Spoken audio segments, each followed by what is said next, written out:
Okay, today we're going to be looking at plants. We're going to be doing an overview of evolution of plants and plant structures.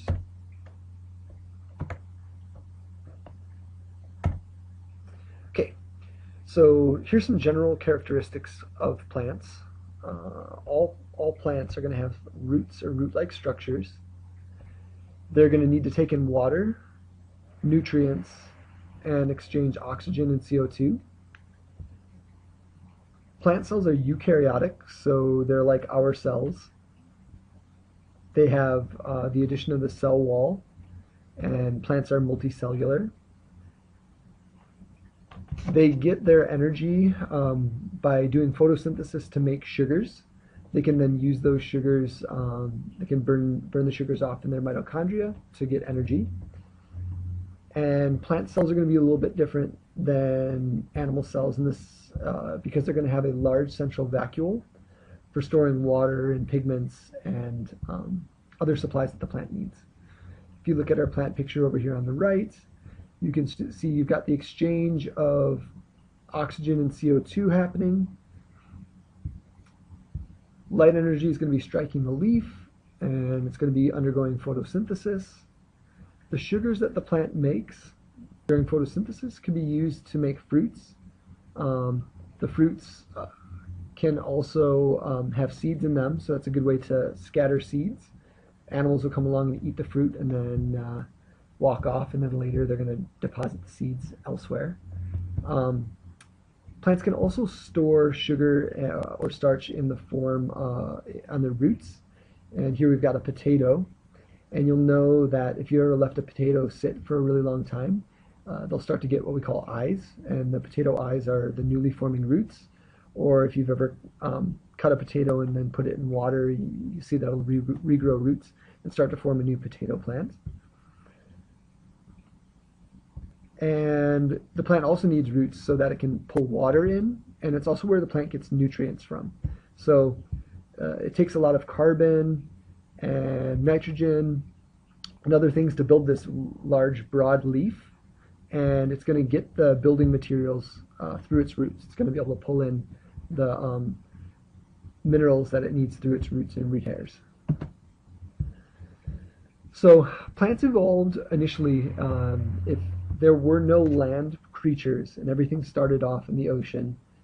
The most likely ancestor of the plant was a protist, so a green algae or a chirophyta, and that went from being just a water-based organism to being able to live in and out of water, so some transition in between water and land. And thinking of the differences between just being in water and then moving on to land, there's a couple things that the plants would have had to confront. They would now need, if they're not surrounded by water, they need to find a way to get water. They'd have to find some way to deal with the sunlight and the effects of sun and heat. They'd have to deal with new land-based predators, and they'd have to have some new way of reproducing. So one way to adapt to land was this thick outer covering of plants made of cellulose. So the cell walls of plants are made of cellulose, and it's used for structure and support. And that would allow plants to grow up and grow tall. If you've ever floated around in a pool, you know that there's less effect of gravity on you, and you feel weightless. Plants moving onto land would have to go from not having that pull of gravity on them to then have to deal with that and be able to grow up tall and be able to still get sunlight. And also plant leaves are going to have to be able to store water and prevent water from just evaporating off the leaf surface. So the cuticle of the leaf is waxy and protective and slows water loss. And then for reproduction, plants bear seeds, or they could have cones to protect the seeds and scatter seeds. And they will also develop flowers and fruits to help with reproduction. So flowers attracting pollinators and also having reproductive structures that could, pollen can get blown in the wind and then scattered to another plant. And fruits, when consumers come along, they would eat a fruit and then carry it off in their body and then deposit the seeds at a different location. Here's a little kind of map of the type of plants and when they split off and evolved. So the first thing to split off was non-vascular plants. Then later seedless vascular plants.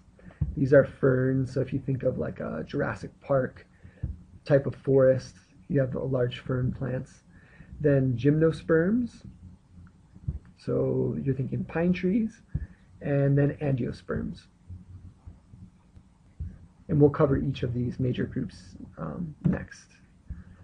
So non-vascular plants, they do not have tube-like structures to carry water and nutrients, and vascular plants have tube-like structures to carry water and nutrients.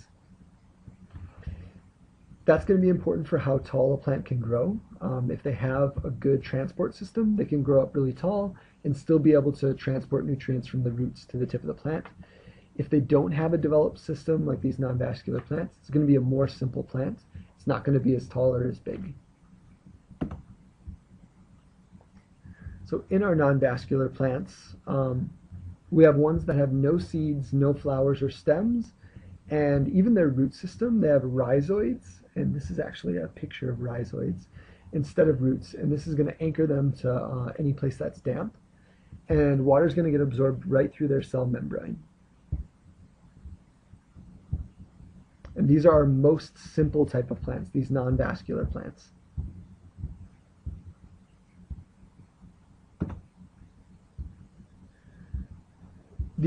Our non-vascular plants are going to reproduce with spores.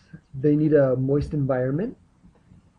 If you want to look up specific types of non-vascular plants, you'd be looking at liverworts, hornworts, and mosses. Kind of sounds like something out of Harry Potter.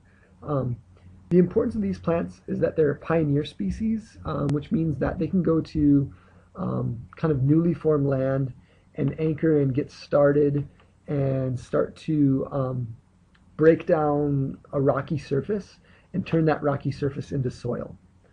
And over here we've got a picture of how their life cycle of the non-vascular plants.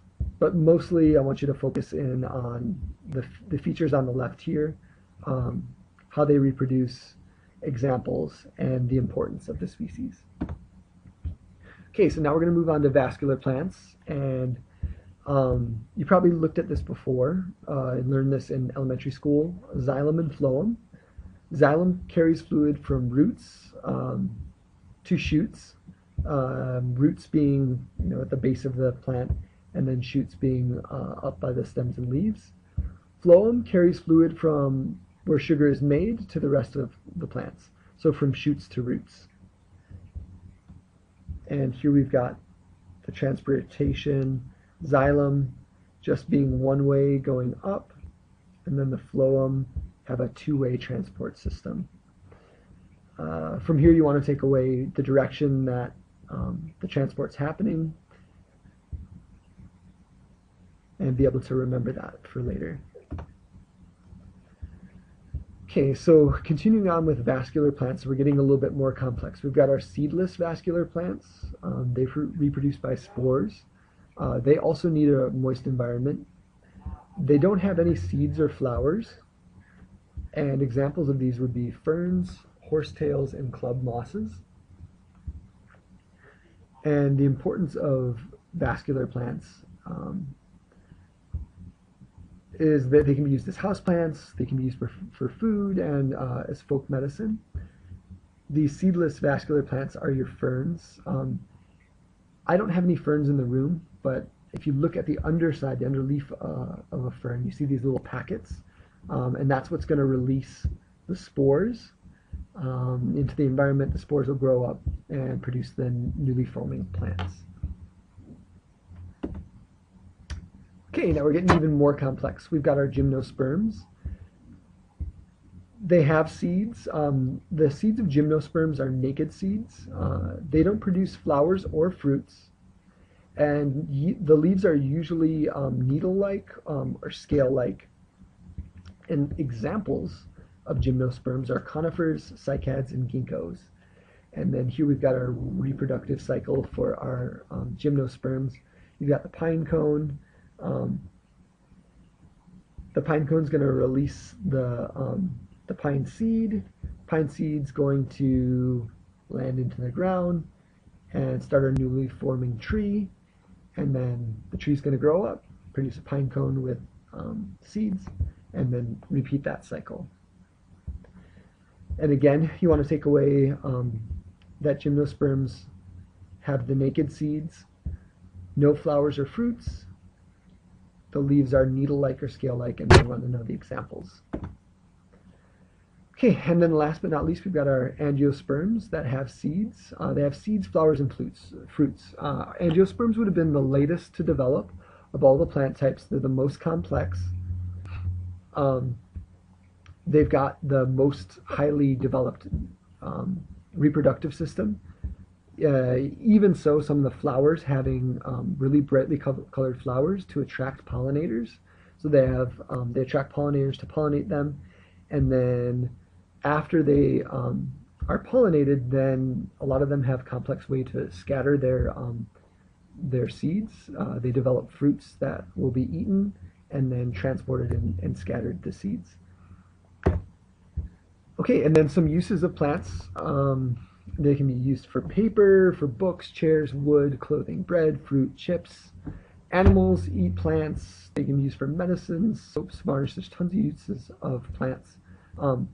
I found a web link that's got some good learning resources on evolution of plants and more information on different plant types and species. If you want to click through at the end of the video and go to the website and explore a little bit more on some of those resources, you can do that. All right, talk to you later.